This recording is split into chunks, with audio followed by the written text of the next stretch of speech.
चला मग जाऊया आंध्राला. आम्ही चाललो होतो बालाजीच्या मंदिराला.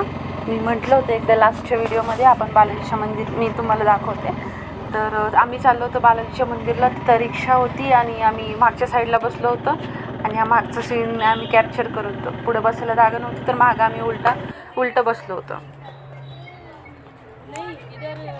आणि नंतर आम्ही बालाजीच्या मंदिरला पोहोचलो. तिथला हे सीन आहे, खूप मोठं मंदिर आहे, खूप छान आहे. आणि मी बाहेरूनच व्हिडिओ बनवला आहे कारण आतमध्ये फोन वगैरे अलाउड नव्हता.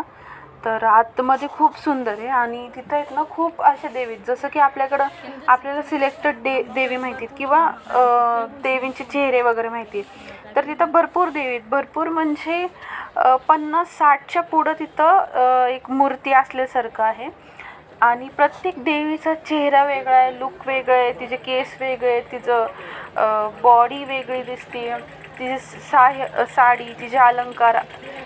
तिथं कलर नाही दिलेला त्यांनी, त्याला एकच कलरमध्ये ते स्किन कलर, पण त्याच्यामध्ये सुद्धा तिचं रूप वगैरे, डोळे, नाक, चेहरा हे खूप वेगळं आणि म्हणजे ते ना दृश्य खूप ॲट्रॅक्टिव्ह आहे, खूप वेगळं वाटतं चेहरा. हा आम्ही बाहेरूनच व्हिडिओ काढला होता. खूप छान मंदिर आहे आतून आणि खूप मोठं मंदिर आहे. त्याच्यानंतर त्या दिवशी आम्ही भरपूर मंदिर बघितलं तिथे. आणि त्या मंदिराच्या साईडला तिथं असं आहे, मी तुम्हाला मागच्या एकदा व्हिडिओमध्ये पण म्हटलं होतं, तिथं घरांच्या साईडला पाणी भरपूर आहे. तर एवढं स्वच्छ पाणी असतं प्रत्येक घराच्या साईडला, मंदिराच्या साईडला कुठे ना कुठे पाणी आहेत. आणि एवढं स्वच्छ आणि सुंदर पाणी असतं, म्हणजे एवढं स्वच्छ असतं की जेणेकरून ते झाडाचं सावली उजेड जो म्हणतो ना ते बरोबर क्लिअर दिसतं. आता हा व्हिडिओमध्ये एवढा स्पष्ट किंवा चांगला दिसत नसेल, पण समोरून मन एवढं शांत होतं ते बघितल्यानंतर, ते पाणी, ते झाडं. त्यानंतर आम्ही वापस दुसऱ्या मंदिराला, हनुमानच्या मंदिराला गेलो दर्शनाला. तिकडे आम्ही पूजा केली. पूजा झाल्यानंतर आम्ही तिथं एक छान असं छोटं फुलांचं हे होतं, बंच असल्यासारखं, मस्त होते, छान दिसत होते. तिथं वेगवेगळ्या कलरची फुलं आहेत, व्हाईट आहेत, पिंक आहेत, खूप छान आहे. म्हणजे एखादी नवीन व्यक्ती जर साऊथ साईडला जर भेट देऊन आली ना तर त्याला असं वाटणार नाही की नाही का परत नको जायला, असं म्हणजे आवडेल. हा फक्त एवढंच आहे की तिथं भाजी चपाती भेटत नाही आपल्याला, तर भातच खावं लागतो. तर मग थोडे दिवस भातावरतीच तुम्हाला काढावं लागेल. आणि असं नाही की महाराष्ट्रात काही नाही बघण्यासारखं, महाराष्ट्रात तर खूप काही बघण्यासारखं, पण साऊथला पण थोडंसं म्हणजे आपण ज्या वातावरणात राहतो त्यापेक्षा वेगळं वातावरण बघायला भेटलं की आपल्याला चांगलं वाटतं. तसंच तिथं पण आहे, खूप मस्त वातावरण आहे, छान आहे, स्वच्छ आहे, हिरवागार परिसर आहे, शांतता आहे, खूप सुंदर आहे.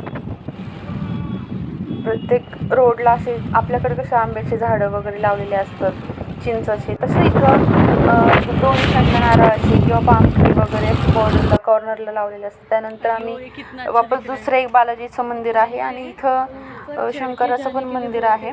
तर इथं पण गेलतो आम्ही त्या दिवशी. भरपूर मंदिराचं दर्शन घेऊन आलो. तर काहीतरी त्यांच्याकडं मला वाटते शिवरात्री वगैरे असते, त्यावेळेस तिथं खूप मोठा कार्यक्रम असतो. आणि तिथले देवी भरपूर, म्हणजे तिथं पण भरपूर वेगवेगळ्या देवी आहेत, त्याचा लुक वेगळा आहे. आणि शिवतांडव करतानाचे एक रूप आपल्याला माहिती, पण त्यातलं भरपूर रूप आहेत तिथं जे दाखवलेले. खूप छान आहे तिथं बघण्यासारखं. आणि मंदिरं खूप छान आहेत. मेन म्हणजे मंदिरं खूप आहेत, खूप चांगले. आणि प्रत्येक मंदिरामध्ये काहीतरी एक वेगळी हिस्ट्री असलेलं किंवा स्ट्रक्चर असलेलं तिथं त्यांनी दाखवलेलं. खूप जास्त सुंदर आहे.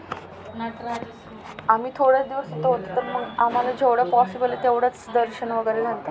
तर त्या दिवशी पण भरपूर मंदिरात. आणि तिथं असं नाही की छोट्या मंदिरातच साधा वगैरे असेल एवढं काही नाही, पण असं नाही तिथं, म्हणजे छोटी मंदिर असो मोठी मंदिर असो, तिथं असे स्टॅच्यू वगैरे आहेत, हिस्ट्री काहीतरी आहे, खूप सुंदर आहे तिथं. नंतर आम्ही पुढं केळीच्या पानावरचं जेवण पण जेवलो होतो. तिथं केळीच्या पानावर जेवण जेवलो होतं आम्ही. त्यानंतर तिकडून आल्यानंतर वापस घरी रिटर्न येताना मग हेच वातावरण, शांतता, स्वच्छ, हिरवगार, कुठं पाणी असलं ठिकाण.